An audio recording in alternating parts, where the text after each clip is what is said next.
Speaking of taking that measurement of 4.1 inches of snow right outside of our studios here at NBC 26, that's where Perry is right now. Perry, what's going on out there?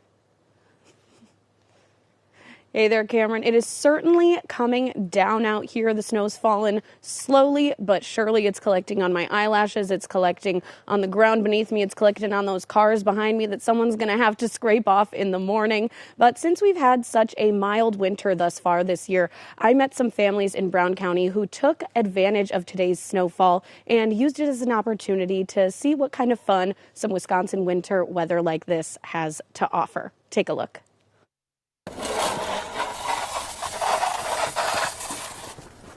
Don't let the Grinch hat fool you. I really like my town, my whole town. Howard native Dakota Demrow is happy to help his dad shovel the snow in the driveway on days like this. I play in it and it's so fluffy.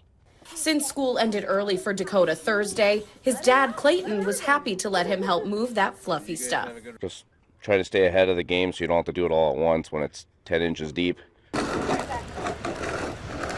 Not far from the Demrow house, a brother and sister volunteered to do the job every Wisconsin kid knows too well. How are you guys going to spend the afternoon with, the first big snowstorm of the year? What are you excited about? I'm excited about playing around and jumping in the snow and things.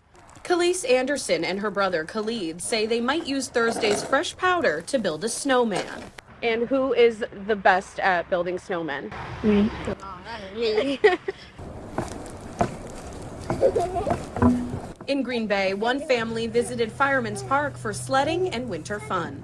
It looks very beautiful. Also, it's quiet and peaceful. It's really special to be together, and it's fun that we have a white Christmas, so that's pretty cool. The Green Bay Public Works Department says that they're going to get all hands on deck to plow every road in the city about 1 to 2 hours before the snow stops falling. That should be around 1 to 2 a.m. And by the time they get that going and plow through the night, they should have all the roads cleared within about 8 to 10 hours. Live in Brown County, Perry Apostolakos, NBC 26.